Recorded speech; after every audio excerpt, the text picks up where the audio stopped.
কাচ্ছিটা দেখে কতটা লোভনীয় লাগতেছে দেখেন। মাঝে, মাঝে সপরিবারে ঘুরতে গেলে অনেক ভালো লাগে। আমার ছেলেকে আমি চেষ্টা করি বাহিরের দৃশ্য থেকে বা বিভিন্ন স্থান থেকে কিছু শেখানোর অভিজ্ঞতা অর্জন করার জন্য।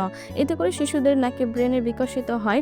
যত শিশুরা বাহিরে যাবে তত বাচ্চাদের ব্রেনের মস্তিষ্ক শার্প হবে। আমাদের কাছাকাছি ঘোরার মতো শুধুমাত্র জয়নাল আবেদীন পার্ক আছে আর রয়েছে ভার্সিটি। আর পার্কের এই মহিলাটা ফার্স্ট অফ অল একটি চুলা দিয়ে চিতই পিঠা বিক্রি করা শুরু করেছিল। আর এখন ১০টি চুলাতে উনি পিঠা বিক্রি করে। আসলে নারীরা পরিশ্রমী হলে এবং ধৈর্যশীল হলে সব করতে পারে। আর পিঠাগুলো আমার ভালোই লাগে খেতে। আর প্রচুর ভিড় জমে সন্ধ্যাবেলায়। আর কাচ্চিটা অনেক জোস ছিল। আর বাদামের শরবতটা আরও অনেক বেশি মজার ছিল। যদিও আমি এতটা কাচ্চি লাইক করি না, তবে আমার জামাইমশাই অনেক বেশি পছন্দ করে কাচ্চি খেতে।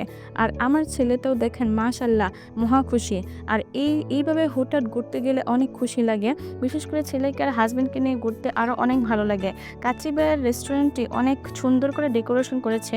ভালো লেগেছিল সেখানেও ওয়েট করতে হয় খাওয়ার জন্য। Actually life is very simple যদি আপনি সেটাকেও সঠিকভাবে কাজে লাগাতে পারেন।